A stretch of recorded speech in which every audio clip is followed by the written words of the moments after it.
আজকে যেটা আলোচনা করব সেটা হচ্ছে বিরোধানুমান। 3 নম্বর চ্যাপ্টার ছিল বচনের বিরোধিতা ও বিরোধানুমান। এখানে টোটাল 4 নম্বর রয়েছিল, তো আগের একটা ভিডিও আমি আপলোড করে দিয়েছি, তোমরা না দেখলে অবশ্যই ওখান থেকে দেখে নিতে পারো। তো আজকে যেটা আলোচনা করব সেটা হচ্ছে বিরোধানুমান। আর বিরোধানুমানের সংজ্ঞা হবে, উদাহরণ, বৈশিষ্ট্য এবং প্রকারভেদ। এই হচ্ছে আজকে আলোচনার বিষয়। তো চলো দেখে নেওয়া যাক কি। প্রথমত বিরোধানুমান কাকে বলে সেটা জেনে নিতে হবে। তো বিরোধানুমানটা হচ্ছে এক প্রকার অমাধ্যম অনুমান। তাহলে বিরোধানুমান কাকে বলে, বিরোধানুমান কাকে বলে জানতে গেলে আমাকে অমাধ্যম অনুমানের বিষয়টা ক্লিয়ার থাকতে হবে। অমাধ্যম অনুমানটা হচ্ছে একটি মাত্র আশ্রয় বাক্য থেকে সিদ্ধান্তটি অনিবার্যভাবে নিশ্চিত হবে। তাহলে বিরোধানুমানটাও কিন্তু একটা অমাধ্যম অনুমান। দেখে নাও কি বলছে, যে অমাধ্যম অনুমানে বিরোধিতার সম্পর্কের ভিত্তিতে কোনো একটি বচনের সত্যাত্ব বা মিথ্যাত্ব থেকে তার বিরোধী অপর বচনটির সত্যাত্ব বা মিথ্যাত্ব সম্পর্কে অনুমান করা হয়, তাকে বলা হয় বিরোধানুমান বা inference by opposition of proposition. উদাহরণটা দেখে নিব। দেখো, সকল কবি হয় মানুষ, আর কোনো কবি নয় মানুষ। তাহলে সকল কবি, এই যে উদ্দেশ্যপদ, কবি আর এখানে কবি, আর এই হচ্ছে মানুষ আর হচ্ছে মানুষ। বিরোধানুমানের ক্ষেত্রেও কিন্তু একই উদ্দেশ্য এবং একই বিধেয় বিশিষ্ট হবে। বচনটা একই উদ্দেশ্য এবং একই বিধেয় বিশিষ্ট হবে, যেমনটা আমরা বিরোধিতার ক্ষেত্রে দেখেছিলাম। বিরোধানুমানের ক্ষেত্রেও কিন্তু একদম সেম। তাহলে সকল কবি হয় মানুষ, এটা সত্য, আমি ধরে নিলাম এটা সত্য। অবশ্যই কবি যারা হবে তারা মানুষ হবেই। কবি কোনো পশু হয় না, কবি মানুষই হয়। আর কি আছে, ই বচন আমরা করেছি, মানে এই বচনের বিরোধী বচন। সবসময় বিরোধানুমান মানেই তো আমরা জানি। তাহলে কোনো কবি নাই মানুষ। দেখো, এটা হচ্ছে কবি আর এটা হচ্ছে কবি। তাহলে দুটো, এখানে কবি আর এখানে কবি, উদ্দেশ্যপদ একই। আর এখানে মানুষ বিধেয় পদ একই। তাহলে একই উদ্দেশ্য এবং একই বিধেয় বিশিষ্ট কিন্তু। এবার এই যে কবি নয় মানুষ, আমি যদি এটাকে ধরে নেই এটা সত্য, অবশ্যই এটা সত্য যে সকল কবি হয় মানুষ, যারাই কবি তারা মানুষ।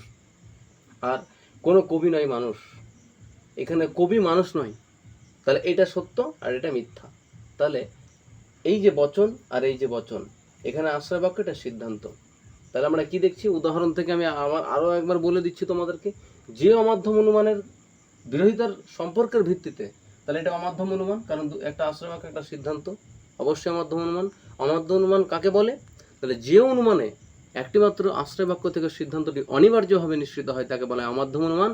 আর এটা অমাধ্যম অনুমানের একটা দৃষ্টান্ত আমি দিয়েছি। আচ্ছা, বিরোধিতা যেহেতু আমরা করছি, বিরোধানুমান করছি, একটা বচনের সত্যতা থেকে অপর একটি বচনের সত্যাত্ব বা অপর একটি তার বিরোধী বচনের সত্যাত্ব বা মিথ্যাত্ব নির্মাণ করা হয়। অর্থাৎ যে অমাধ্যম অনুমানে বিরোধিতার সম্পর্কের ভিত্তিতে কোনো একটি বচনের সত্যত্ব বা মিথ্যাত্ব থেকে তার বিরোধী অপর বচনটির সত্যাত্ব বা মিথ্যাত্ব সম্পর্কে অনুমান করা হয়, তাকে বলা হয় বিরোধানুমান বা inference by opposition of proposition. আচ্ছা, ঠিক যেটা বলবো সেটা হচ্ছে বৈশিষ্ট্য। আমি বারবার লিখছি না, তোমরা আমার কথাগুলো শুনে নাও, এতেই তোমাদের বিষয়টা পরিষ্কার হয়ে যাবে। তাহলে 1 নম্বর যদি বৈশিষ্ট্য আমরা লিখি, ফিচার যদি আমরা বলি, তাহলে কি বলবো, যে বিরোধানুমান হচ্ছে এক প্রকার অমাধ্যম অনুমান। বিরোধানুমান এক প্রকার অমাধ্যম অনুমান। আর কি, বিরোধানুমান হচ্ছে বিরোধিতার সম্পর্কের ভিত্তিতে গড়ে উঠছে। দুটি পরস্পর বিরোধী বচন এবং তাদের উদ্দেশ্য এবং বিধেয় কিন্তু একই হবে। বিরোধিতার সম্পর্কের ভিত্তিতে বিরোধানুমান গড়ে উঠছে। আমি আবারও বলছি বৈশিষ্ট্য, 1 নম্বর বৈশিষ্ট্য যদি আমি বলি, যে দুটি বচনের বিরোধিতার সম্পর্কের ভিত্তিতেই কিন্তু গড়ে উঠছে আমাদের বিরোধানুমান। আর দুটি বচনের উদ্দেশ্য এবং বিধেয় পদ অবশ্যই একই হবে। পরস্পর বিরোধী যে বচন দুটি হবে তাদের উদ্দেশ্য এবং বিধেয় পদ একই হবে। 2 নম্বর বৈশিষ্ট্য হচ্ছে, যে এটা আগে অমাধ্যম অনুমান আমরা বলছি, এখানে একটি মাত্র আশ্রয় বাক্য আর একটি মাত্র সিদ্ধান্ত থেকে, একটি মাত্র আশ্রয় বাক্য একটি মাত্র সিদ্ধান্ত। বিরোধানুমান অমাধ্যম অনুমানের ক্ষেত্রে, তাহলে এটা অমাধ্যম অনুমান, এখানে আশ্রয় বাক্য, এটা সিদ্ধান্ত। পরিষ্কার? ওকে। তারপরে 3 নম্বর বৈশিষ্ট্য আমরা দেখে নেব। এখানে একটা কথা বলি তোমাদেরকে 3 নম্বর বৈশিষ্ট্যের ক্ষেত্রে, যে বিরোধানুমান হলো একটি বচনের, অর্থাৎ আশ্রয় বাক্যের সত্যাত্ব বা মিথ্যাত্ব থেকে অপর একটি বচনের সত্যাত্ব বা মিথ্যাত্ব অনুমান করা হয়। এই হচ্ছে বিরোধানুমানের বৈশিষ্ট্য। তাহলে 3টা বৈশিষ্ট্য আমি আবারও রিপিট করছি, যে বিরোধানুমান বিরোধিতার সম্পর্কের ভিত্তিতে গড়ে উঠছে, আর এখানে দুটি যে পরস্পর বিরোধী বচন, সেটা একই উদ্দেশ্য এবং একই বিধেয় বিশিষ্ট হতে হবে। 3 নম্বর বৈশিষ্ট্য, 2 নম্বর বৈশিষ্ট্য হচ্ছে যে বিরোধানুমান হচ্ছে এক প্রকার অমাধ্যম অনুমান। বিরোধানুমান হচ্ছে এক প্রকার অমাধ্যম অনুমান।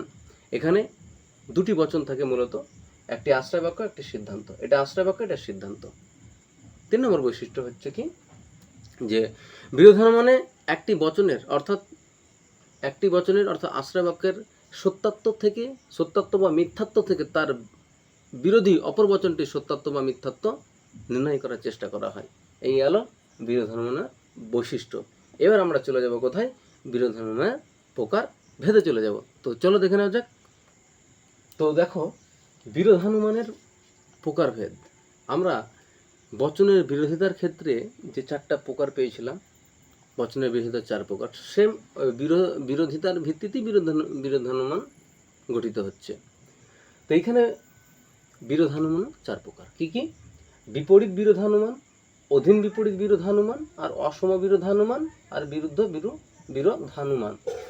আমরা যদি এটাকে ছক ধরি, এই বোর্ডটাকে তোমরা যদি বিরোধিতার ছক ধরো, মানে বিরোধানুমানের ছকও তুমি ধরে নাও, মানে বিরোধিতার ভিত্তিতেই যেহেতু বিরোধানুমানটা তৈরি হচ্ছে বা গঠিত হচ্ছে, সুতরাং বিরোধিতার ছক তোমার যদি জানা থাকে এটাও খুব সোজা হবে। তাহলে দেখো, এ, ই, আই আর ও করেছি, মানে বোর্ডটাকে তুমি ধরে নাও বিরোধিতার ছক। এটা হচ্ছে এই বোর্ডের এই মাথা, এই যে উপরের অংশটা সেটা হচ্ছে বিপরীত, এই নিচের অংশটা হচ্ছে অধীন বিপরীত, এটা হচ্ছে অসম, আর ওই পাশটা হচ্ছে অসম। আর ওই ই থেকে আই আর এ থেকে ও হচ্ছে তোমার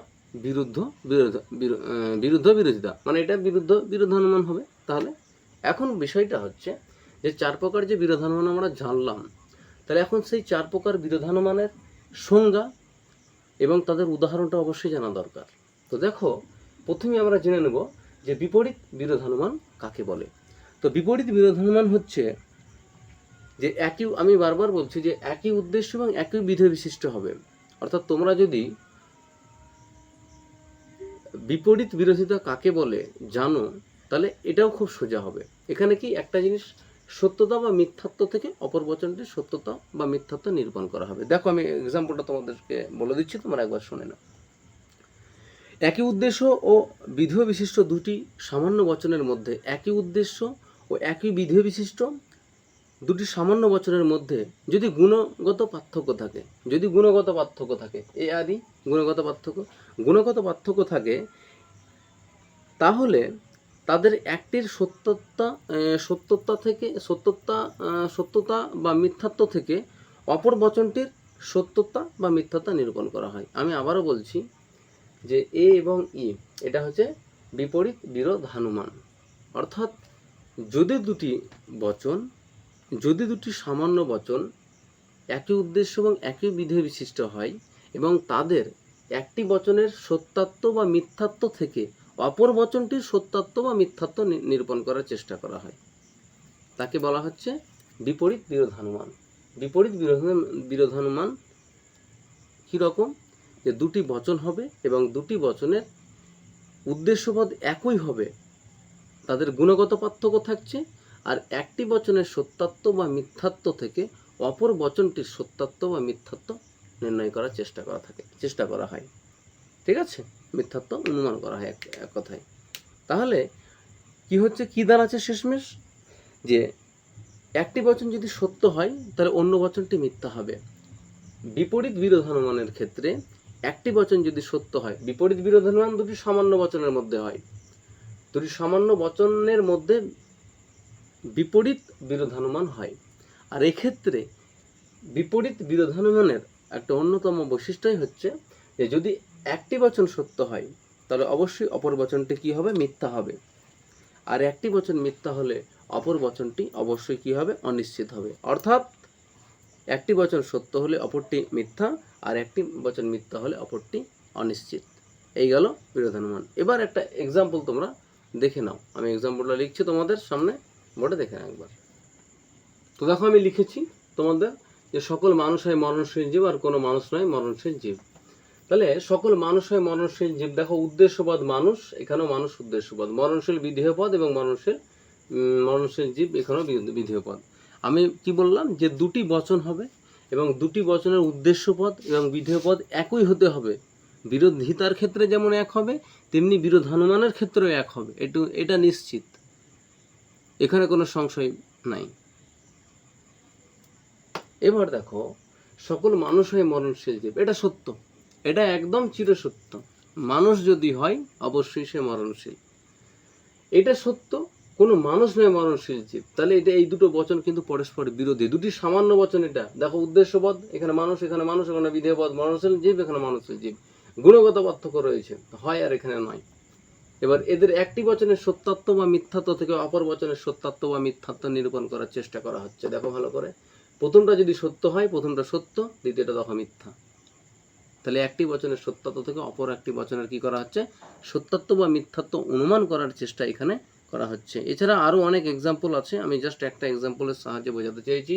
আমি বারবার বলেছি, দুটি সামান্য বচনের মধ্যে হচ্ছে বিপরীত বিরোধানুমান, আর দুটি সামান্য বচনের একটি বচন যদি সত্য হয় তাহলে অপরটি মিথ্যা হবে, আর একটি বচন যদি মিথ্যা হয় তাহলে অপর বচনটি অনিশ্চিত হবে। দুটি সামান্য বচন কখনো একসঙ্গে সত্য হতে পারে না। এই গেল দিক। আচ্ছা, তারপরে আমরা এবার চলে যাব কি 2 নম্বর, অধীন বিপরীত বিরোধানুমান। সেটা হচ্ছে এবার যেটা আলোচনা করবে সেটা হচ্ছে অধীন বিপরীত বিরোধানুমান। অধীন বিপরীত বিরোধানুমান মানে আয়ার ওর মধ্যে। তাহলে বিরোধিতা কাকে বলে, সেখানে দেখেছিলাম যে অধীন বিপরীত বিরোধিতা, যে দুটি সামান্য বচনের একই উদ্দেশ্য এবং একই বিধে বিশিষ্ট হবে, দুটি বিশেষ বচনের একই উদ্দেশ্য এবং একই বিধে বিশিষ্ট হবে এবং শুধুমাত্র গুণগত পার্থক্য থাকবে, তাই তো? তাহলে আমরা কি বলবো, অধীন বিপরীত বিরোধানুমান কাকে বলে? তাহলে দুটি বিশেষ বচনের উদ্দেশ্য এবং বিধেয়পদ একই বিশিষ্ট এবং তাদের একটি বচনের সত্যাত্ব বা মিথ্যাত্ব থেকে অপর বচনের সত্যাত্ব বা মিথ্যাত্ব অনুমান করা হয়। তাহলে আমরা যদি আরও সুন্দর করে উদাহরণটা দেওয়ার চেষ্টা করি, ঠিক এরকম, দুটি বিশেষ বচনের একই উদ্দেশ্য এবং একই বিধি বিশিষ্ট, শুধুমাত্র গুণগত পার্থক্য, এবং তাদের একটি বচনের সত্যাত্ব বা মিথ্যাত্ব থেকে অপর একটি বচনের সত্যাত্ব বা মিথ্যাত্ব অনুমান করা হয়, তাকে বলা হয় অধীন বিপরীত বিরোধানুমান। দেখো, আমি বোর্ডে লিখেছি তোমাদের উদাহরণ। কোনো মানুষ হয় দ্বিপদজীব, কোনো মানুষ নয় দ্বিপদজীব। আমি আবারও বলছি এক্সাম্পলটা, তোমরা যদি ভালো করে বিষয়টা শোনো, ঠিক, মানুষ উদ্দেশ্যপদ, এখানে মানুষ উদ্দেশ্যপদ, এখানে বিধেয়পদ দ্বিপদজীব, এখানে মানুষ বিধেয়পদ দ্বিপদজীব। এটা আয় বচন, এটা অবচন। পার্থক্য কোথায়? এই গুণগত পার্থক্য রয়েছে। অর্থাৎ বিরোধিতার ক্ষেত্রে আমি বারবার বলছি যে বিরোধিতার ওপর ভিত্তি করে কিন্তু বিরোধানুমান গঠিত হচ্ছে। যদি বিরোধিতা না থাকতো তাহলে বিরোধানুমান থাকতো না। তাহলে বিরোধিতার ভিত্তিতে যেহেতু বিরোধানুমান গড়ে উঠছে, সুতরাং বিরোধিতার সংজ্ঞাগুলো তোমরা যদি না দেখে থাকো, না জেনে থাকো, আমার আগের ভিডিও দেওয়া আছে, সেখানে তোমরা দেখে নাও, খুব সুন্দরভাবে ডিসকাস করেছি। আর তোমাদের যদি ভিডিও ভালো লাগে অবশ্যই শেয়ার কমেন্ট করতে থাকবে। আর তোমরা যদি চাও আমার সাথে অনলাইনে ক্লাস করতে, আমার নম্বর দেওয়া আছে ভিডিওগুলোতে, তোমরা অবশ্যই যোগাযোগ করবে। তোমরা সব কিছু পাবে, ইতিহাস, রাষ্ট্রবিজ্ঞান, দর্শনের যাবতীয় খুঁটিনাটি তথ্য একদম সব তোমাদেরকে আমি ডিসকাস করে দেবো তোমাদের সামনে। আমার ডেসক্রিপশনে আমার থাকবে, মোবাইল নম্বর থাকবে, তোমরা সেখানে গিয়ে দেখে নিতে পারো, সেই মোবাইল নম্বরে আমার সাথে কন্ট্যাক্ট করবে। তো দেখো, যেটা আমি বলছিলাম যে একই উদ্দেশ্য একই বিধেয়, তাহলে এখানে মানুষ উদ্দেশ্যপদ, বিধেয়পদ দ্বিপদজীব, এখানে দ্বিপদজীব। তাহলে কোনো মানুষ হয় দ্বিপদজীব। এই যে বচনটা, এই বচনটা কি? অবশ্যই সত্য বচন, যে কোনো মানুষ হয় দ্বিপদজীব। আবার এখানে কোনো মানুষ নয় দ্বিপদজীব, এটা একদম অনিশ্চিত। কারণ মানুষ এরকম আছে যার দ্বিপদ নয় অ্যাকচুয়ালি, যে কোনো মানুষ নয় দ্বিপদজীব। মানুষ হলেই তো দুটো পদ হবে, দুটো পা হবে। হ্যাঁ, কৃত্রিমভাবে কোনো কারো যদি পা একটা কেটে নেওয়া হয় তাহলে সেখানে এক পদ মানুষ, কিন্তু মানুষ হলেই তাকে দুটো পা তার থাকবে, দ্বিপদ বিশিষ্ট প্রাণী মানুষ অবশ্যই। তাহলে আমি প্রথম বচনটা সত্য এবং দ্বিতীয়টা অনিশ্চিত। এখানে বলে রাখি তোমাদের যে অধীন বিপরীত বিরোধানুমানের ক্ষেত্রে কি হয়, যে একটি বচন যদি সত্য হয় তাহলে অপর বচনটি অনিশ্চিত হবে। তবে এইটুকুন ঠিক, এটা নিশ্চিত যে দুটি বচন কখনোই মিথ্যা হবে না একসঙ্গে। দুটি বচন একসঙ্গে কখনোই মিথ্যা হবে না, কখনোই মিথ্যা হবে না। দুটি বচন কখনোই মিথ্যা হবে না, তারা সত্য হতে পারে একই সঙ্গে, তাই বলে মিথ্যা কখনো একসঙ্গে হবে না। সামান্য বচন যেমন একসঙ্গে সত্য হতে পারে না, আর বিশেষ বচন কিন্তু একই সঙ্গে সত্য হতে পারে। তো তো অধীন বিপরীত বিরোধানুমানের ক্ষেত্রে আমরা দেখলাম কি, যে একটি বচন সত্য হলে অপর বচনটি অনিশ্চিত হতে পারে, আবার একটি বচন মিথ্যা হলে অপর বচনটি সত্য হতে পারে। দুটি বচন একই সময় সত্য হতে পারে, তাই বলে একই সঙ্গে মিথ্যা কখনোই হবে না। দুটি বচন একসঙ্গে মিথ্যা হতে পারে না, একই সঙ্গে সত্য হতে পারে। মানে অধীন বিপরীত বিরোধিতার ক্ষেত্রে দুটি বচন একই সঙ্গে সত্য হতে পারে, দুটি বচন মিথ্যা কখনোই হবে না। তাহলে এই গেল তোমাদের অধীন বিপরীত বিরোধানুমান। অবশ্য দেখো, অসম বিরোধিতার ক্ষেত্রে কি হয়, যে গুণ আর পরিমাণ।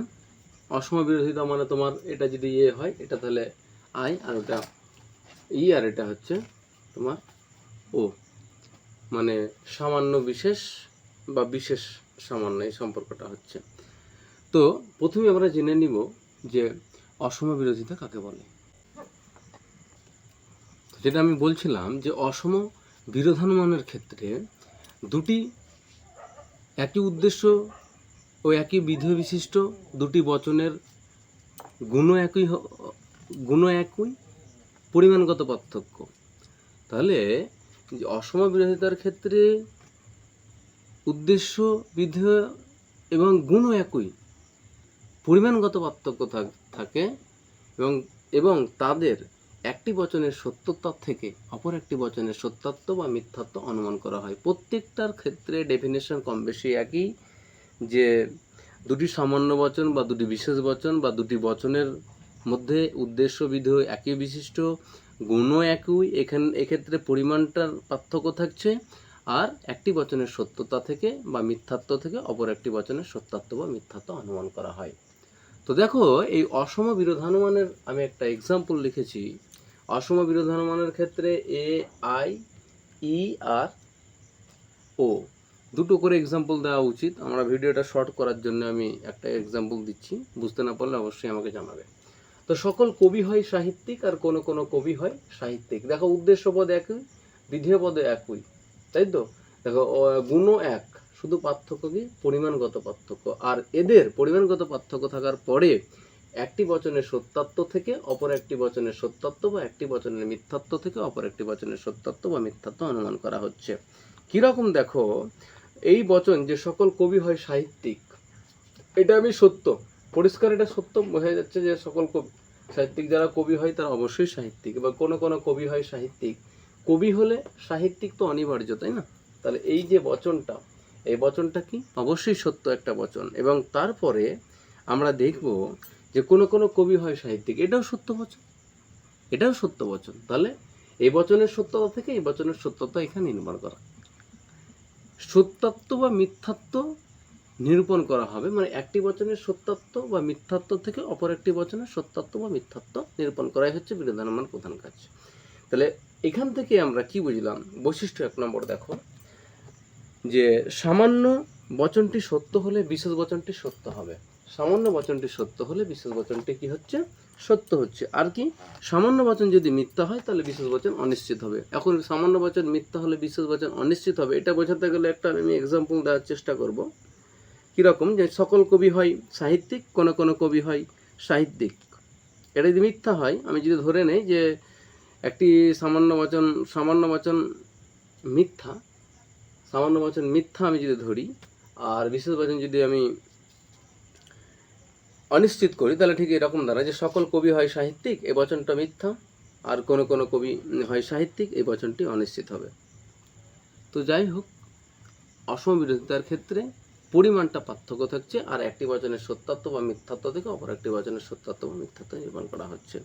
আর কি, যেহেতু অসম বিরোধিতায় আমরা দেখতে পাবো এ, আই, ই আর ও, তাহলে আই যদি সত্য হয় তাহলে কি হবে? আই যদি সত্য হয় তাহলে এ অনিশ্চিত হতে পারে।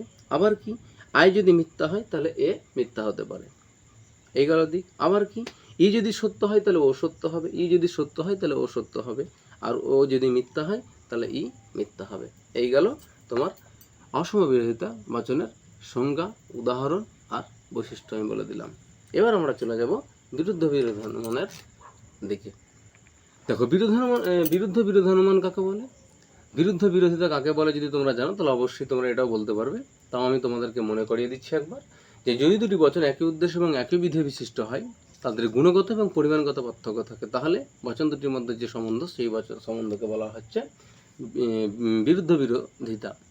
তাহলে আমরা কি বলবো বিরুদ্ধ বিরোধানুমানের ক্ষেত্রে, যে জয়ী দুটি বচন একই উদ্দেশ্য একই বিধেয় বিশিষ্ট, গুণ ও পরিমাণগত পার্থক্য থাকার পরেও তাদের একটি বচনের সত্যতা বা মিথ্যাত্ব থেকে অপর একটি বচনের সত্যাত্ব বা মিথ্যাত্ব অনুমান করা হয়, তাকে বলা হয় বিরুদ্ধ বিরোধানুমান। প্রত্যেকটা সংজ্ঞা সেম। এবার আমরা এক্সাম্পলটা দেওয়ার চেষ্টা করো, সেটা কি দেখো, আমি একটা এক্সাম্পল তোমাদেরকে বলছি, যে সকল কবি হয় দার্শনিক। সকল কবি হয় দার্শনিক, এটা সত্য যদি হয়, তাহলে কোনো কোনো কবি নয় দার্শনিক, এটা মিথ্যা হবে, তাই তো? সকল কবি হয় দার্শনিক, তাহলে এ থেকে আমরা কি টানবো? এ থেকে অবশ্যই ও টানবো। এই বোর্ডটা যদি আমার স্কোয়ার আমি ধরে নেই, তাহলে এখানে হচ্ছে এ আর এখানে হচ্ছে ও, ওই কোনায় হচ্ছে কি ই আর এইখানে হচ্ছে আই। তাহলে আমি বিরুদ্ধ বিরোধিতার ক্ষেত্রে এ থেকে আমাকে ও টানতে হবে, তাই তো? এক্সাম্পল আমি টানতে বাধ্য। বিরুদ্ধ বিরোধানুমানের ক্ষেত্রে বা বিরুদ্ধ বিরোধিতার ক্ষেত্রে আমাকে এ থেকে ওই টানতে হবে, কারণ সম্পর্কটাই হচ্ছে এর সঙ্গে ওর। তাহলে সকল কবি হয় দার্শনিক, এটা সত্য, কোনো কোনো কবি নয় দার্শনিক, এটা মিথ্যা। পরিষ্কার বোঝাই যাচ্ছে। এক্সাম্পল আরও অনেক এক্সাম্পল আছে, আমি আর দিচ্ছি না। আচ্ছা, এখান থেকে আমরা কি বুঝতে পারবো? দেখো, আবার আমার ই থেকে আমাকে আই টানতে হবে, তাই তো? তো ই থেকে আমার আই যদি আমরা টানি, তাহলে সেক্ষেত্রে আমরা যদি সার্বিকভাবে দেখি, ই থেকে আমরা যদি টানি, আমি আর টানতেও যাচ্ছি না, ছাড়ো, আমি জাস্ট এটা বলে দিচ্ছি বৈশিষ্ট্যগুলো কি হচ্ছে। এ বচন যদি সত্য হয় তাহলে আই বচন কি হবে?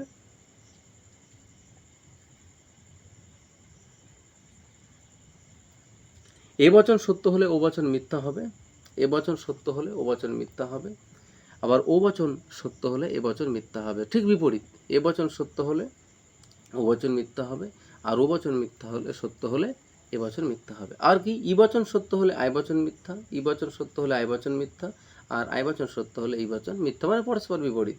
আবার এ বচন মিথ্যা হলে ও বচন সত্য হবে, আর ও বচন মিথ্যা হলে এই বচন সত্য হবে। ই বচন মিথ্যা হলে আই বচন সত্য, ই বচন মিথ্যা হলে আই বচন সত্য, আবার আই বচন মিথ্যা হলে ই বচন সত্য হবে। এই গেল দিক। তাও আমি বিষয়টা বোঝানোর জন্য আমি একটা বেশ ছকের সাহায্যে তোমাদেরকে বিষয়টি দেখছি, তোমরা একবার দেখে নাও। এবার দেখো, যেটা আমরা করব সেটা হচ্ছে এ ই আই ও লিখে নিব। এটাকে বলা হচ্ছে তোমার সত্য মিথ্যার ছক, বিরোধানুমানের সত্য মিথ্যার ছক। বচন কি হয়? বচন সত্য আর মিথ্যা হয়। তো আমরা সেই সত্য মিথ্যার ছক, এই ছকটা থেকেই তোমরা কিন্তু নম্বর পাওয়া পরীক্ষাতে, কাজে এই ছকটা ভালো করে বুঝে নাও। এ ই আই ও করে নিলাম। এবার এ থেকে আমরা ক্রসে বা কোনাকুনি টি লিখতে লিখতে চলে যাবো, বড় হাতের টি লিখলাম, আর ও থেকে আমরা বড় হাতের এফ লিখতে লিখতে চলে আসবো, মানে কোনাকুনি। এটা লাস্টেকার দুটো ঘর আমরা বড় হাতের ডি দিয়ে পূরণ করব, হয়ে গেল। আর বাকি যে দুটো ঘর সেটা পাশাপাশি দেখে আমরা বিপরীত দিয়ে পূরণ করবো। তাহলে এখানে টি আছে, এটা হবে এফ ছোট হাতের, কিন্তু আবার এটা এফ আছে, এটা হবে টি ছোট হাতের। এটা বড় হাতের টি আছে, এটা হবে ছোট হাতের এফ, আর এটা এফ আছে, এটা হবে টি ছোট হাতের। এই গেল দিক।